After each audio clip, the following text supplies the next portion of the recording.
Hi everyone, this is Stacy Hoffman-Farmer with Mountain Serenity Massage.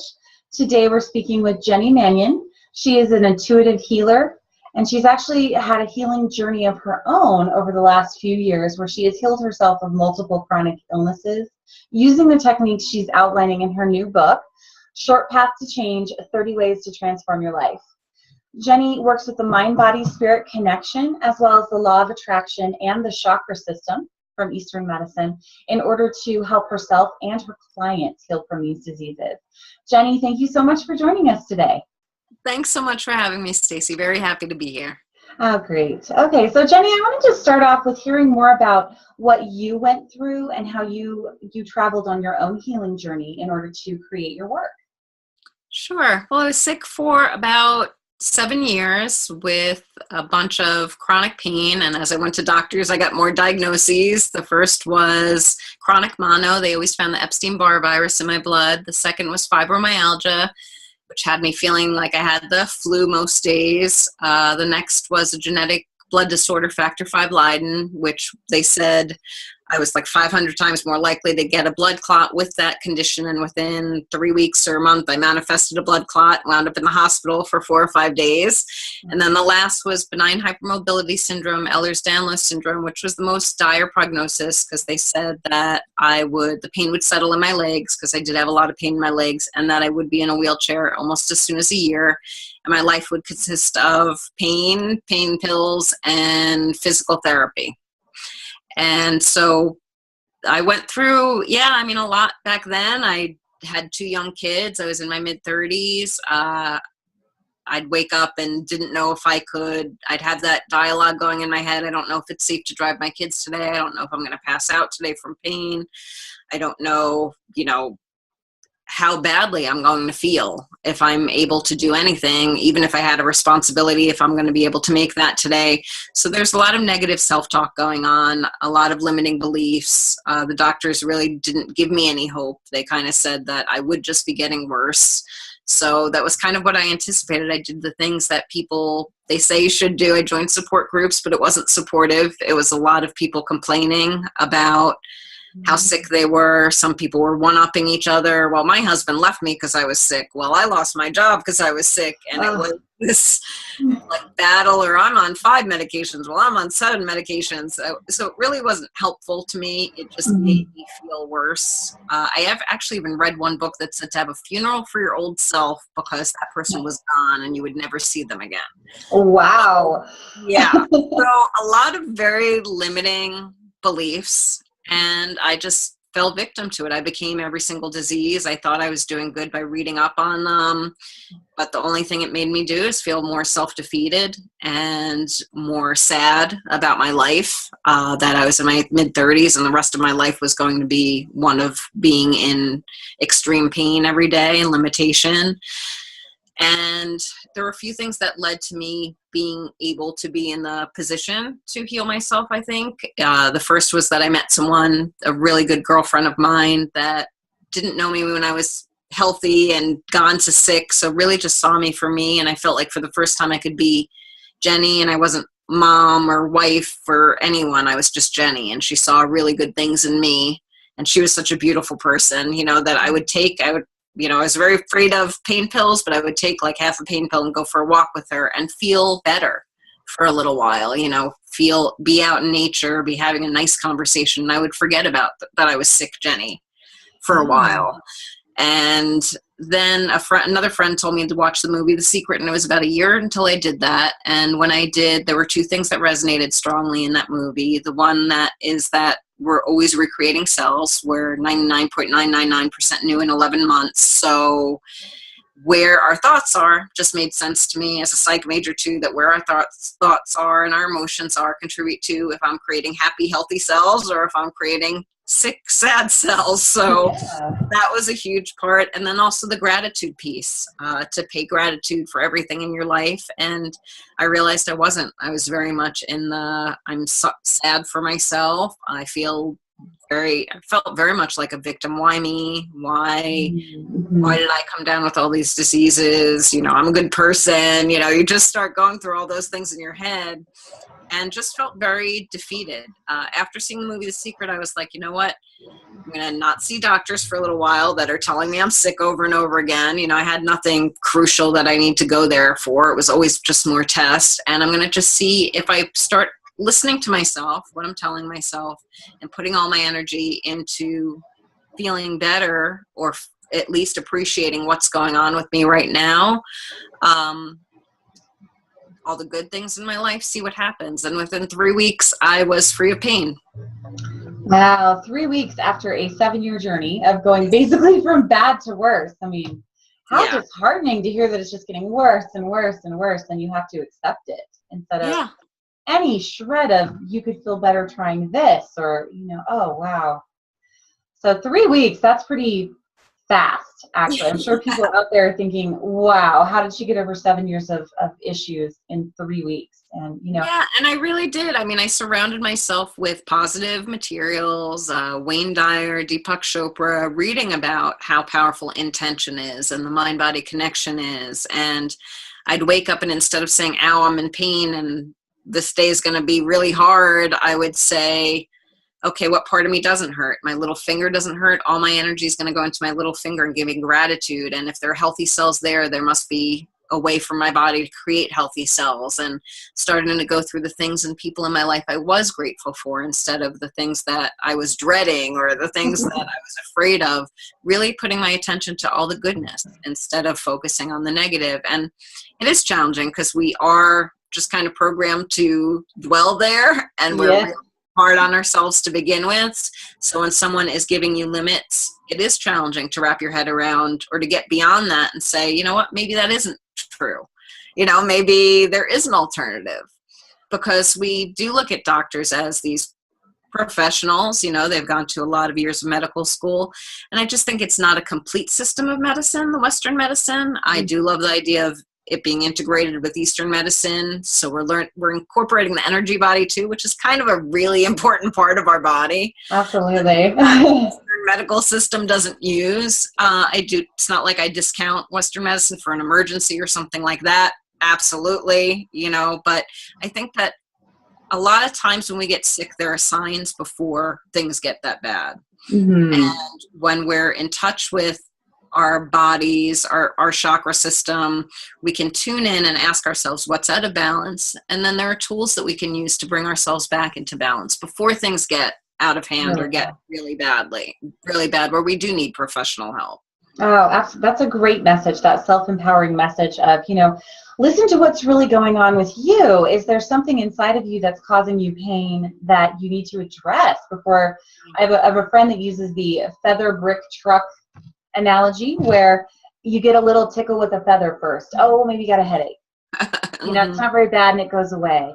And, you don't pay attention to the headache. You're not really sure why it's there, so you don't really pay attention. All of a sudden, oh, now you've got a big bruise on your forehead because you walked into something, or, something fell on you. Oh, now the headache's really bad and it's lasting longer and longer. What do I do? And then, it gets even worse than that if you don't find out what's out of balance that's going on in your head. Boom, something even worse happens. Now you're diagnosed with, some dire disease inside your head. Yeah. So it's progressive. It is progressive. Yeah. And we are giving, our body, and that's it too. Like when our body, say, shows a headache, instead of being like, ow, this hurts. Why is my head hurting? This sucks. Like all that energy we're putting into it, approaching our body lovingly. Why do I have a headache right now? Am I not getting enough rest? Am I not taking care of myself? Is something on my mind that I really need to delve into and go in, release some emotions around? Yeah. It's just a much more empowering way to address our body too, instead of kind of cursing our body for, the pain it's giving us. Appreciating that it's telling us we're out of balance and we need something, and saying, oh, thank you. What thanks for letting me know. Yeah. Oh, that's fantastic. So really, I want to hear a little bit more about the chakra system that you're using. I mentioned that before. For the people out watching that do not maybe understand the chakra system, there's like 7 major centers in your body that correlate to parts of your body in like a rainbow spectrum. And they're sort of where your energy goes. And there's a lot of different ways it can manifest as pain or emotional issues. So Jenny, I know you use that in your own work. Mm-hmm. How does that work for you? Yeah, I use that in my own personal life when anything's out of balance, because I really rarely get sick now. But when things are out of balance, I look to my chakra system to say, okay, what's going on here? And the same thing with my clients. The first time I see them and they're presenting a pain, I will go immediately to the chakra system to see what correlates with that. The first chakra is at the base of the spine. It's red, like you said, kind of goes up the colors of the rainbow. And it's really about, it's root chakra, it's called too. So it's about our roots. It's about who we were brought in here with, our family of origin, our community, the messages we've gotten from them. Have you been told life is hard? Have you been told, money is the root of all evil? Have you been told these things? Because that's where they're going to sit. And if you believe them, it can make it really hard to walk on this planet, those limiting beliefs. And we can get problems in our legs and our feet if the root chakra is off. The second chakra is right above, a couple inches above, and it's orange, and it's the sacral chakra, and it's about how we create on all levels, how we create the emotions and relationships, how we create as men and women, how we create our body image, how we feel as a sexual being, our sexual relationships, how we create money and abundance. And if that's off, it will cause issues in our sexual organs, which makes sense. Absolutely. Third one is our power center, which is yellow, and it's our gut. It's our solar plexus, and it's our power center. It's how we feel about stepping into power. Do we feel powerful and overly confident? Because if that's overly open, that's where the narcissist will come from, or the person that's almost just overly confident, not confident and secure in themselves, but always trying to feel like they have to prove themselves. One-uppers would be overactive. One-uppers, yes. And then if that's underactive, it would be a victim mentality. It would feel like life's happening to us. And it makes sense that if that's out of balance, we'd have digestive issues. It's like we have trouble swallowing what's going on with us. The fourth one is the heart in the middle.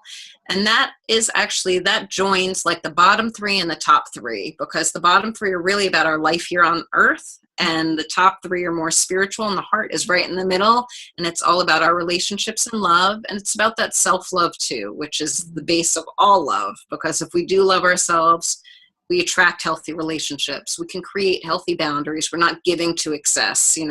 A lot of times I'll find this off balance in women because women are giving too much. They're giving to their kids and their spouse and people at work, and they're not taking time for themselves. They feel guilty almost to even claim that time. So the fourth chakra would be off, would be underactive in that case. Fifth chakra is the throat, really important. Again, sometimes in women I find this off because it's the communication. Do you feel comfortable communicating your truth? Have you grown up in an environment where it was safe to communicate your truth? Is there a difficult conversation you're going to have? Are you not hearing someone else's truth? And also it's how you create. So if you're meant to be a speaker, but you are like doing everything but that, or limiting yourself, your throat chakra might get out of balance. It can cause thyroid and throat issues.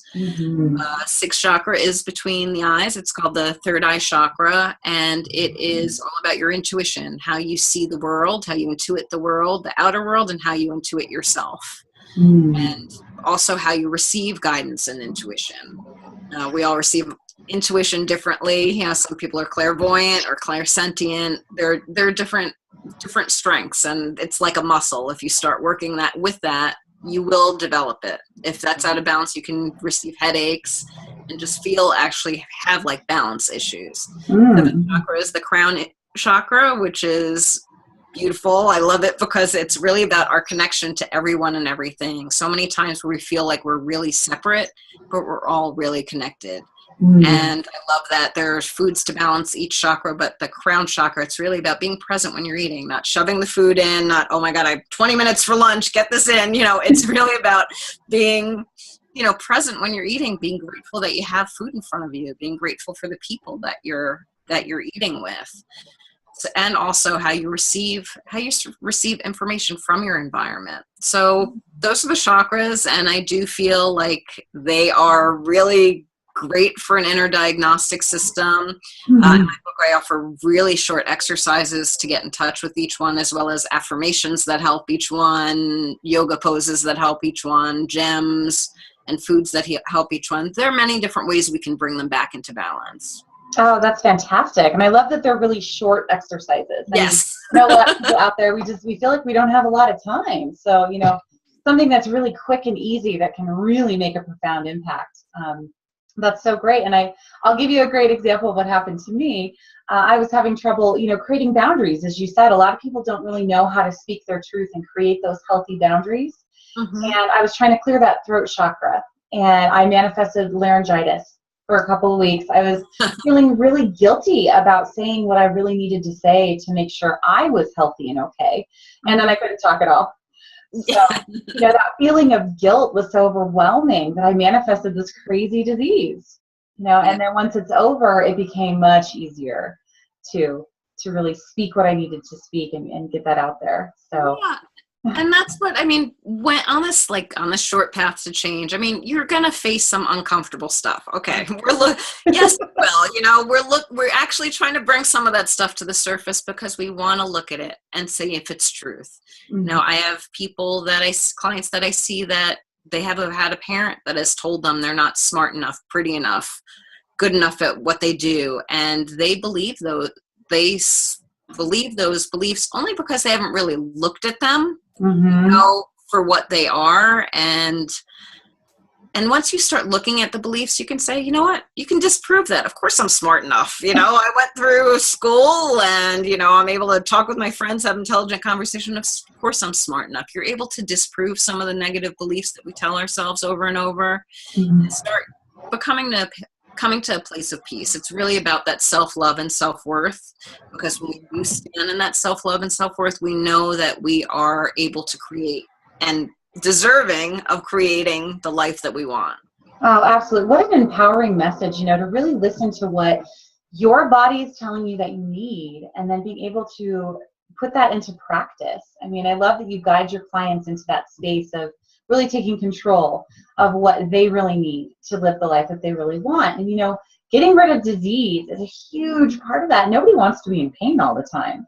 Right. So guiding yourself into that affirming, loving space that you're talking about, and really taking on, you need to love yourself first. That's incredibly empowering.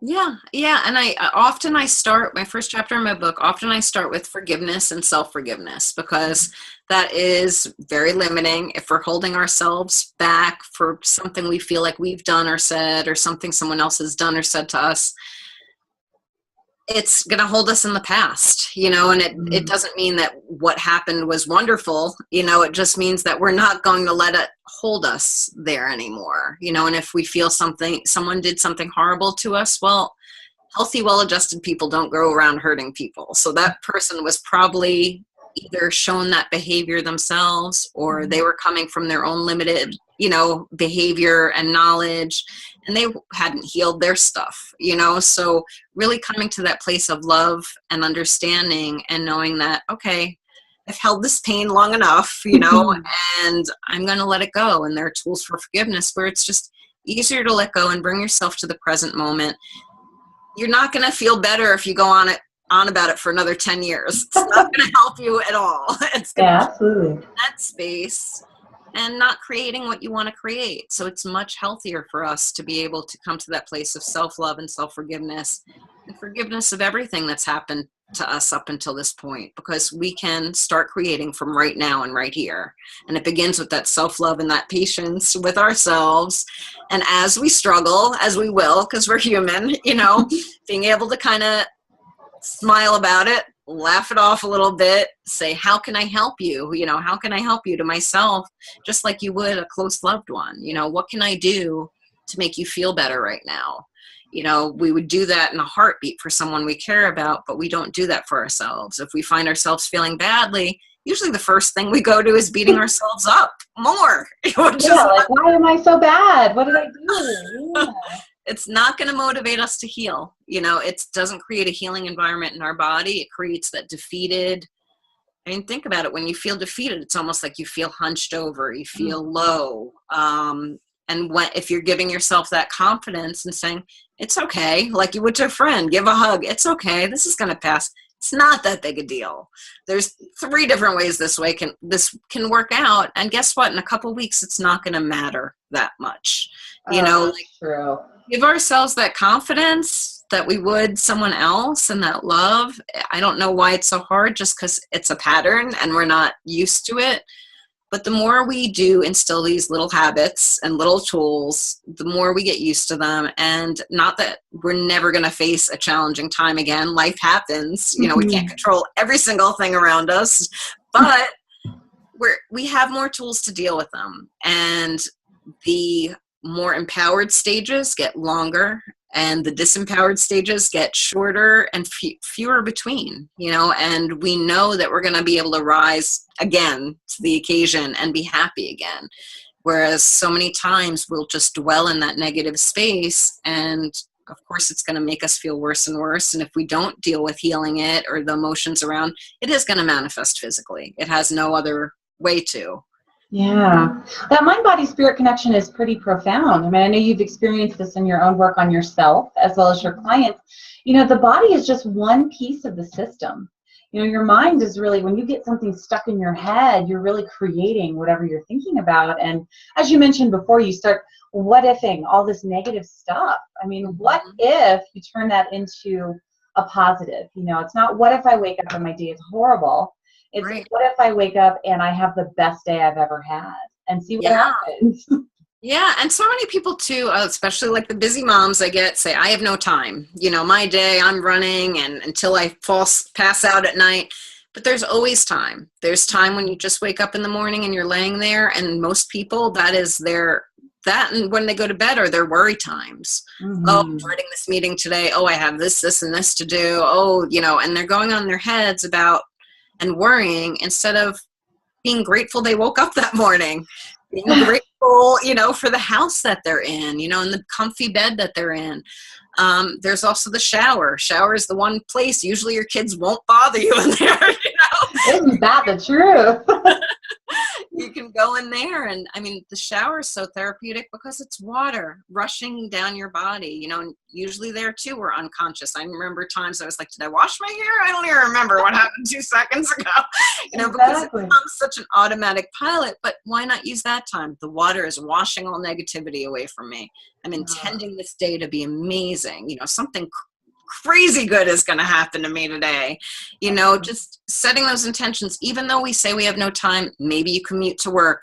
There are little bits of time when it doesn't have to be, you don't have to be meditating cross-legged, for hours oming. If you spend these little bits of time consciously watching where your mind is and listening to your self-talk and choosing what you want to create instead of listening to that. I tell my clients it's a lot like static. Mm-hmm. on a radio station. It's all those past program thoughts that, they really are like static. But when we set intentions, when we say, yes, I want this, when we get present, we're tuning in that dial and we're sending that clear signal to the universe. This is what I want. This is what I know is possible. And it's so much more powerful than that static. You can have hours of that static. As long as you have a few minutes of that clarity and that clear channel, it can change your life very quickly. In 3 weeks, in fact. Look how quickly you're able to change your own life. Well, yeah, I know people out there may be reacting like, oh, that's way too easy. How did she do that? It's like magic. Well, it really is like magic when you start bringing the mind, body, and spirit together. Massage that I perform, that's one piece of it. I treat what's happening in the body, but I don't have the ability to change what's going on in your mind or to to get into your spirit space and see what's really happening. I can tell what's happening in the body. And Jenny, obviously, she's intuitive, so she can kind of see what's happening in the energy, connect the dots into what's going on in the body. So really powerful when you think about how changing your mind can change your whole life. In just 3 weeks. That's pretty incredible. Well, Jenny, it has just been a pleasure talking to you. We've had a great time today. I love your message. I'm really enjoying your new book.